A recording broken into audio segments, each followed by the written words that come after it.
Você conhece alguma palavra em italiano? Cuidado para não se confundir. Em Colombo, uma associação quer recuperar a língua que já foi falada por muita gente na cidade, que parece o italiano, mas que estava quase esquecida.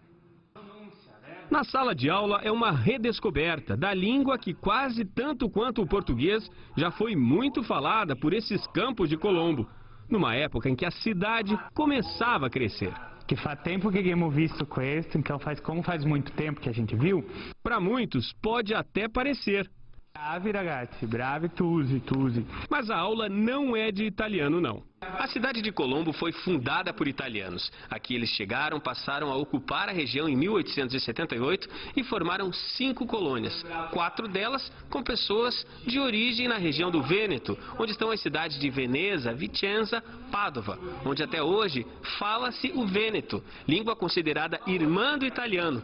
Por isso, aqui nessas aulas, a ideia é preservar essa herança. O principal trabalho, o principal projeto que nós temos aqui é o resgate da língua. O trabalho da nossa associação é resgatar primeiramente a língua, porque a partir da língua surgem todos os outros aspectos da cultura. O tempo e a mistura de etnias em terras brasileiras fez com que o vêneto tornasse, apesar de ainda falado entre algumas famílias, quase uma língua esquecida hoje, principalmente entre as novas gerações.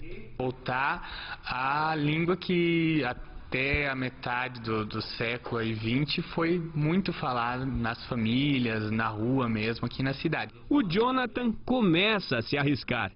Mi parlo manco mai a língua vêneta. Ele explicou que fala mais ou menos o vêneto. Na turma, todos querem mais. E a Mara revela outras curiosidades dessa história. É interessante porque a gente acaba voltando no passado para não esquecer a língua dos nossos avós. E também para saber o que eles estão falando, que muitas vezes quando a gente era pequena, eles ficavam contando segredo entre a mãe e a nona e ficavam falando em vêneto, só pra gente não entender. Só que a gente acabava entendendo um pouco, e agora a gente tendo mais contato, a gente já consegue conversar. Mamma vendia ciocca, fioias e massa pouca, mamma vendia massa.